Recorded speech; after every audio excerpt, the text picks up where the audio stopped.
C'est dans les locaux de la Fondation J'éclairé à l'avenue John Brown que se sont déroulées ces 2 journées de formation axées sur les droits humains. Il s'agit d'un partenariat entre la FJKL et la faculté d'ethnologie de l'Université d'État d'Haïti. Maître Samuel Madistin, responsable de la FJKL, qui était aussi intervenant, replace l'activité dans son contexte.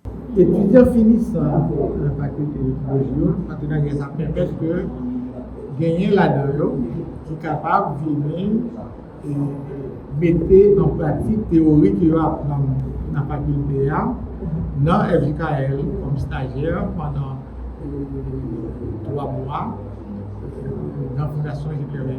Et il a recevoir des groupes chaque 3 mois.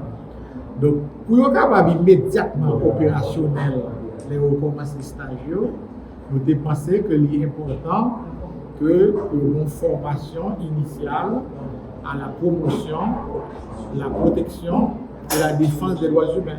Maître Jean-Simon Saint-Hubert a été également du nombre des intervenants. Le professeur de sociologie soutient que la question des droits humains n'est pas l'affaire d'un secteur bien déterminé, mais devrait être la préoccupation des professionnels de tous les domaines. La question de défense doit pas concerner seulement nous qui fait droit, parce que dans la question de droit, il y a une approche interdisciplinaire.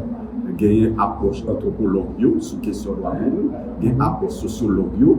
Donc, c'est ça qui fait, et la faculté d'ethnologie, ils comprennent la dynamique ça, ils ont cherché institutions pour permettre aux étudiants de faire stage, ils ont pensé, et FJKL, c'est une institution qui permet de mettre en application ça, étudier dans le droit dans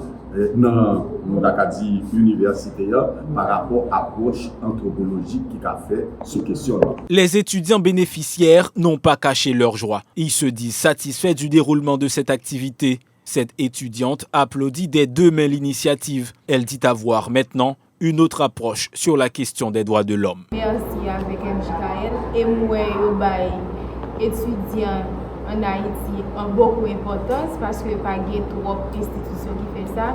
Nous sommes vraiment contents et puis nous n'avons pas prendre de droits moun, nous apprenons un pile bagaille pour 2 jours. Même son de cloche du côté de cet étudiant finissant en anthroposociologie. Selon lui, la démarche est louable. Participer à cette activité est une fierté pour lui. Il dit avoir beaucoup appris de cette formation. En fait, pas moi seul, c'est plusieurs camarades qui participent dans le cadre de cette formation.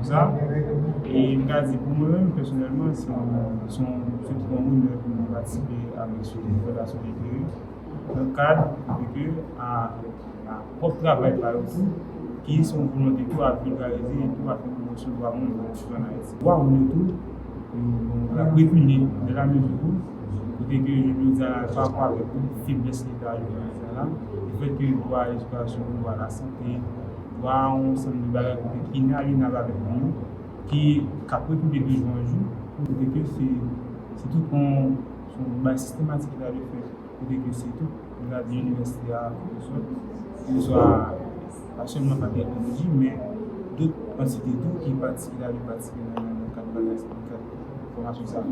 Parce que c'est dans la mesure où on a dit que ça qui t'a dit, il n'y a rien à voir qui t'a dit, intéressé à nous-mêmes, comme nous n'avons pas gagné encore. Normalement, il y a une forme de sensibilisation dans la mesure où nous-mêmes, en quelque sorte, jouons normalement. À un moment où les droits humains ne cessent d'être foulés aux pieds dans le pays, on devrait avoir beaucoup plus d'initiatives du genre, soutient le jeune étudiant. Voilà pourquoi il encourage les responsables de la FJKL à élargir le cadre en vue de permettre à beaucoup plus d'étudiants de l'UEH de mieux comprendre les questions des droits humains. Droits humains, un sujet toujours présent dans l'actualité en Haïti. Mais, paradoxalement, c'est le pays où les droits les plus fondamentaux de la personne humaine, comme le droit à la sécurité, le droit à la vie entre autres, ne sont jamais respectés. Cette démarche de la FJKL contribuera-t-elle à renverser la vapeur ? Il n'est que d'attendre.